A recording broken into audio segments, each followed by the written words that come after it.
இந்த நாடகம் ஆடுறாங்களோ அப்படிங்கிற மாரி யோசிச்சுட்டு, அங்க வந்து பார்த்தா, அவங்க எல்லாருமே சோகத்துல அழுதுட்டு இருக்கிறாங்க. நம்ம ஜான்வி போன துக்கத்த நெனச்சு. பாட்டி வேற இவன பார்த்து மொறச்சுக்கிட்டு இருக்கு. இவங்க எல்லாரும் அழுதுட்டு இருக்காங்களே, இந்த சமயத்துல எப்படி நம்ம இத பத்தி கேட்கறது? அது சரி இந்த கிழவி ஏன் என்ன மொறைக்குது? அப்படிங்கிற மாரிலாம் யோசிச்சுட்டு இருக்கான். அப்பதான் நம்ம ஜான்வியுமே வீட்டுக்கு கால் பண்றா. அதுவும் இவன் வந்திருக்க நேரமா பார்த்து. அப்பா தான் ஃபோன எடுத்து, "யாரு பேசுறீங்க?" அப்படின்னு சொல்லிட்டு கேட்கிறாரு. பார்த்தா, "நான் ஜான்வி பேசுறேன்ப்பா" அப்படின்னு சொல்லிட்டு நம்ம ஜான்வியே பேசிடுறா. "என்னம்மா சொல்ற? ஜான்வியா? ஜான்வி நீ உயிரோட இருக்கியாம்மா?" அப்படிங்கிற மாரிலாம் பேசிட்டு இருக்காரு. அங்க இருக்கிற எல்லாருக்குமே ஷாக்கா இருக்கு. இவனும் ஷாக்கா பார்த்துட்டு இருக்கான். அதுக்கப்புறமா தான் தெரியுது, ஏதோ ஒரு அன்னோன் நம்பர்லேருந்து தான் கால் வந்திருக்கு. அப்பா தான் எப்போதும் பொண்ணு நெனப்புல இருக்கிறதுனால, ஜான்வி தான் பேசுறா அப்படின்னு சொல்லிட்டு தப்பா நெனச்சுக்கிட்டாங்க. ஆனா உண்மையிலே ஜான்வியுமே அந்த பக்கம் கால் பண்ணல. அவ கால் பண்ணது அந்த பழைய வீட்டுக்கு தான். பழைய வீட்டோட நம்பர் தான் அவளுக்கு தெரியும். புது வீட்டோட நம்பர் அவளுக்கு தெரியாது. இப்போ பழைய வீட்டுக்கு கால் பண்ணும்போது, அவளுக்கு வந்து கால் எங்கேஜ்டுன்னு தான் வருது.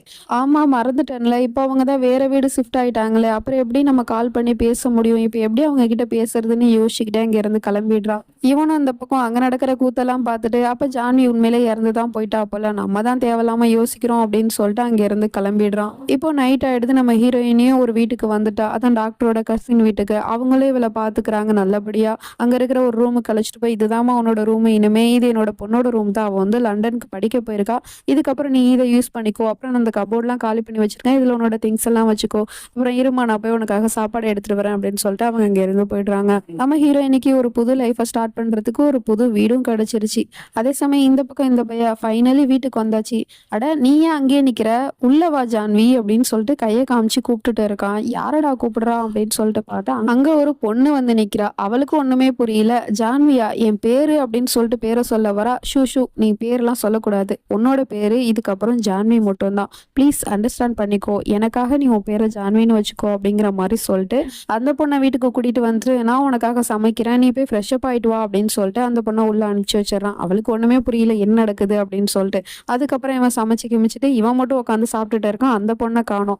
ஆசம் வேற லெவலா இருக்கு. டேஸ்டா இருக்கு. இந்த விராஜ் டோப்ராலோட சமையல் எப்போதுமே பெஸ்ட் தான் அப்படிங்கிற மாதிரிலாம் சொல்லிட்டு சாப்பிட்டுட்டு இருக்கான். சரி அந்த பொண்ணு எங்க அப்படின்னு சொல்லிட்டு பார்த்தா பின்னாடி சோஃபால கையை கட்டி வாயை கட்டி நம்ம ஜான்வியை ஸ்டார்டிங் சீன்ல இப்படிதான் கொடுமைப்படுத்தியிருப்பான். அதே மாதிரியே அந்த பொண்ணையும் வச்சு கொடுமைப்படுத்துறதுக்கு கூட்டிட்டு வந்திருக்கானா என்னன்னு தெரியல. அந்த பொண்ணுமே கத்திக்கிட்டு இருக்கு. அதுக்கப்புறம் சாப்பிட்டு முடிச்சுட்டு இப்போ வா நம்ம ஸ்லீப் பண்ற டைம் ஆயிடுச்சு அப்படின்னு சொல்லிட்டு ரூமுக்கு அழைச்சிட்டு போய் பெட்ல படுக்க போட்டு நான் போய் ட்ரெஸ் சேஞ்ச் பண்ணிட்டு வரேன் அப்படின்னு சொல்லிட்டு ட்ரெஸ் சேஞ்ச் எல்லாம் பண்ணிட்டு வந்து அவளோட பக்கத்துல படுத்திருக்கான். அவளுமே கத்து கத்துன்னு கத்திட்டே இருக்கா. நீ எதுக்காக டார்லிங் இப்படி அழுதுட்டு இருக்க? நான் வேணா உனக்காக ஒரு பாட்டு பாடவா அப்படின்னு சொல்லிட்டு அவனோட அந்த ஃபேவரட் சாங்கை பாடிக்கிட்டு இருக்கான். அப்பவுமே அவன் கத்திக்கிட்டு இருக்கா. எப்படி கையை கட்டி வாயை கட்டி படுக்க போட்டு கத்தாம இரு அப்படின்னு சொன்னா எப்படி அவளால இருக்க முடியும்? அதுக்கப்புறம் வந்து சரி சரி நான் தூங்க போறேன் அப்படின்னு சொல்லிட்டு தூங்க போயிடுறான். அதுக்கப்புறம் கொஞ்ச நேரம் கழிச்சு அவள் அழுகிற சவுண்ட் அப்படியே ஆஃப் ஆயிடுது. எவ்வளவு நேரம் தான் அவளால கத்த முடியும்? அப்படியே ஆஃப் ஆயிடுறா போல.